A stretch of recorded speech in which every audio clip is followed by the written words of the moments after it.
दोस्तों आज हम लोग पढ़ते हैं उत्तर के पर्वतीय क्षेत्र के बारे में।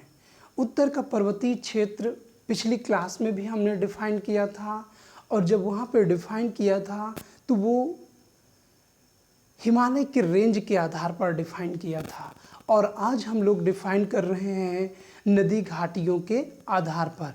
चूँकि एक भूगर्भ शास्त्री हैं जिनका नाम है सिडनी बुरार्ड और सिडनी बुरार्ड ने कई नदियों को आधार बनाया और हिमालय को विभाजित कर दिया। चूँकि यहाँ से जो क्वेश्चन पूछे जाते हैं बहुत ही महत्वपूर्ण हैं। चलिए शुरू करने से पहले आप लोगों से रिक्वेस्ट है कि आप मेरे चैनल को सब्सक्राइब करें, लाइक करें, कमेंट करें, शेयर करें।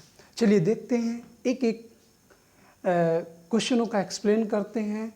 तो जो सबसे पहला क्वेश्चन बनता है कि नदी घाटी के आधार पर किस भूगर्भ शास्त्री ने हिमालय का विभाजन किया।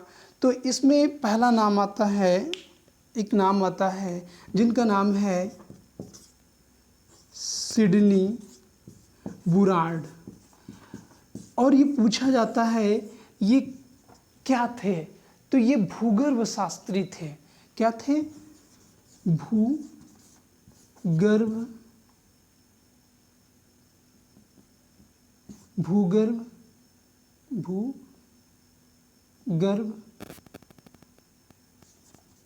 शास्त्री थे और इन्होंने क्या किया, नदी घाटी के आधार पर विभाजन किया। अब फिर अगला क्वेश्चन ये पूछा जाता है इनमें कौन कौन सी नदियों का सहारा लिया।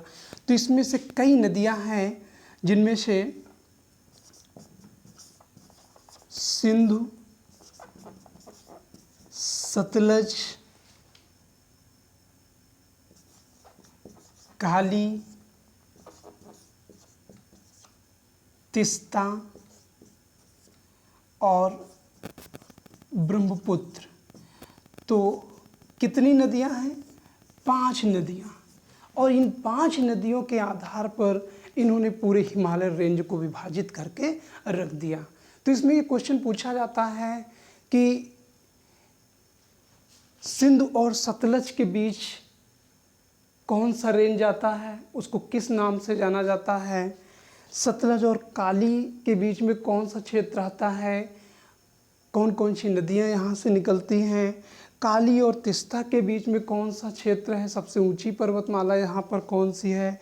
तीस्ता और ब्रह्मपुत्र में कौन कौन से क्षेत्र आते हैं और फिर इनका विस्तार भी पूछा जाता है। तो देखते हैं हम लोग। सबसे पहले हम लोगों ने देखा था ट्रांस हिमालय और यहाँ पर हमने बताया था ट्रांस हिमालय से कई नदियाँ निकलती हैं। पहली, वैसे नदियाँ तो बहुत सारी हैं लेकिन भारत में आने वाली 3 बड़ी प्रमुख नदियाँ हैं जिनमें से सबसे पहली नदी है सिंध नदी। और सिंध नदी ट्रांस हिमालय से निकलकर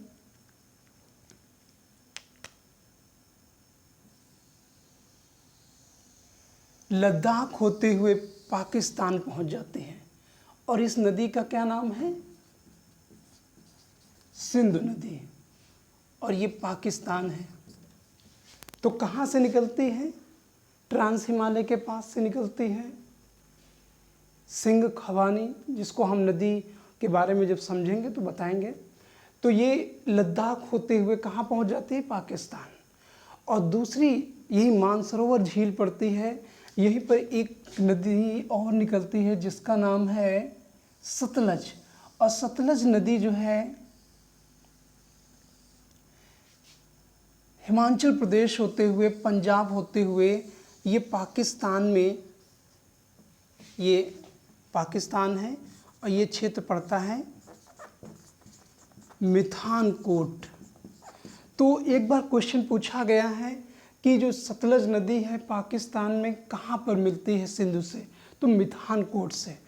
तो ये सतलज नदी हो गई। कौन सी नदी? सतलज।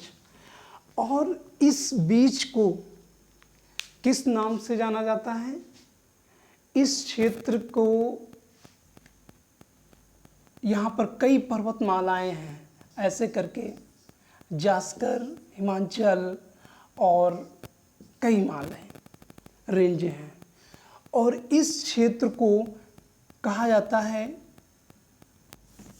पंजाब हिमालय। क्या कहा जाता है? पंजाब हिमालय। यह इसी को कश्मीर हिमालय भी कहा जाता है। तो प्रश्न ये बनता है, कश्मीर हिमालय किन दो नदियों के बीच में है? तो सिंध और सतलज, ये सतलज नदी है। सिंध और सतलज के बीच में कौन सी क्षेत्र है? कश्मीर हिमालय या पंजाब हिमालय। अब अगला क्वेश्चन यही से बनता है, इसका क्षेत्रफल कितना है या कितने लंबाई में, यहाँ सिंध और सतलज के बीच की जो दूरी है लगभग कितने किलोमीटर है? तो ये लगभग 560 किलोमीटर में फैली हुई है। कितना? 560 किलोमीटर। तो ये क्वेश्चन कई सारे यहाँ से आपके बनते हैं। उसके बाद जो अगली नदी आती है वो है काली नदी। और काली नदी नेपाल और उत्तराखंड, ये नेपाल है और ये उत्तराखंड, नेपाल, और इन दोनों के बीच से सीमा बनाती हुई गंगा में मिल जाती है। गंगा भी यहीं से निकलती है। ये गंगा है और ये काली नदी है। तो इस क्षेत्र को, यानी सतलज से काली नदी का जो क्षेत्र है ये लगभग 320 किलोमीटर का क्षेत्र है। और यहीं से इसका जो नाम है, इसका नाम है कुमायूं हिमालय। क्या नाम है? कुमायूं हिमालय। यहीं से गंगा निकलती है। तो क्वेश्चन ये पूछा जाता है, गंगा किस हिमालय से निकलती है या केदारनाथ किस हिमालय का भाग है? तो केदारनाथ कुमायूं हिमालय का भाग है। यह क्वेश्चन पूछा जाता है, नंदा देवी कहाँ पर है? तो नंदा देवी भी कहाँ पर है? उत्तराखंड में है। और किसका भाग है? कुमायूं हिमालय का भाग है। कामेत पर्वत कहाँ पर स्थित है? तो कामेत पर्वत भी यहीं पर स्थित है, उत्तराखंड में। तो यहाँ पर पर्वत में देखिएगा, कामेत पर्वत, नंदा देवी,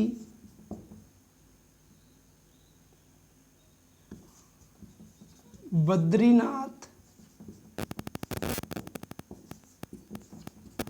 केदारनाथ, तो ये सारे के सारे कहाँ पर हैं? कुमायूं हिमालय। और कुमायूं हिमालय किन नदियों के बीच में है? तो ये सतलज नदी है और ये काली नदी। तो इस क्षेत्र की लंबाई कितनी है? 320 किलोमीटर। उसके बाद अगली जो नदी आती है वो है तीस्ता नदी। और तीस्ता नदी ये कंचनजंगा है और इसी पर्वत श्रेणी के पश्चिम से निकलते हुए ये ब्रह्मपुत्र नदी में मिल जाती है। और आपको पता है ब्रह्मपुत्र नदी इधर से अरुणाचल प्रदेश, असम,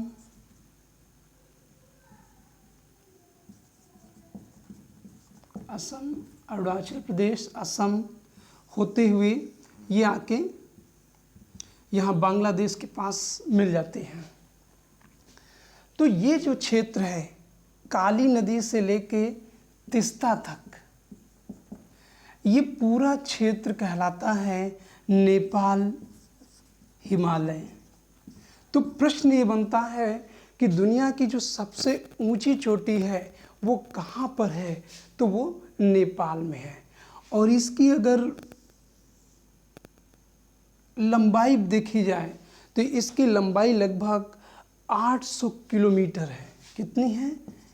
800 किलोमीटर।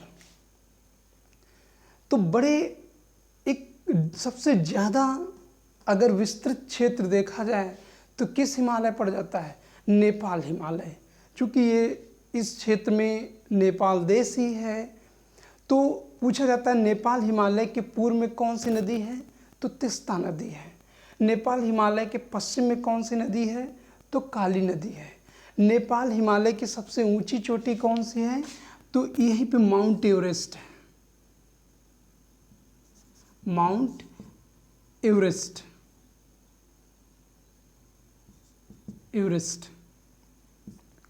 तो माउंट एवरेस्ट, इसकी ऊंचाई कितनी हो जाएगी? 8,850 मीटर। 8,850 मीटर। तो यहाँ पर कई ऐसी नदियाँ भी निकलती हैं जो आगे चल के हम लोग डिफाइन करेंगे। तो सबसे लंबा विस्तृत क्षेत्र कौन सा है? नेपाल हिमालय। और अगला क्षेत्र आता है असम हिमालय कहलाता है। ये क्षेत्र क्या कहलाता है? असम हिमालय।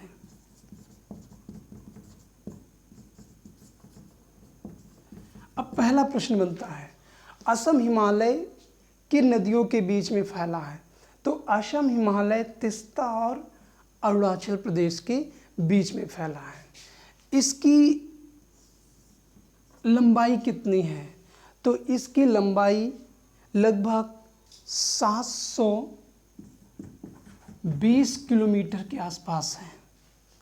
अब अगला प्रश्न यहीं से बनता है, इसमें कौन कौन से भारत के राज्य आते हैं? तो इसमें सिक्किम,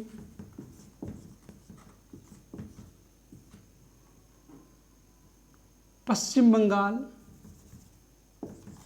वेस्ट बंगाल लिख दिया, पश्चिम बंगाल, असम, अरुणाचल प्रदेश। तो ये भारतीय राज्य हैं। कौन कौन से देश आ जाते हैं? तो देश में इसमें भारत, भूटान, चीन। तो ये असम हिमालय में 3 देश भी आ जाते हैं। चूँकि ये क्षेत्र काफ़ी बड़ा भी है, तो यहाँ पर चीन का भी कुछ डोकलाम के पास आ जाता है। तो ये पूरा रेंज क्या कहलाता है? असम हिमालय। तो यहाँ से बहुत सारे आपके क्वेश्चन बनते हैं। आप इसको समझें और समझने के बाद एक कॉन्सेप्ट आपके अंदर डेवलप होगा जो अच्छी तरीके से आपको समझने के काबिल होगा और आपका कोई भी क्वेश्चन यहाँ से छूटेगा नहीं। तो दोस्तों, ये आपको जानकारी कैसे लगी? अगर अच्छी लगे तो आप मेरे चैनल को सब्सक्राइब करें, लाइक करें, कमेंट करें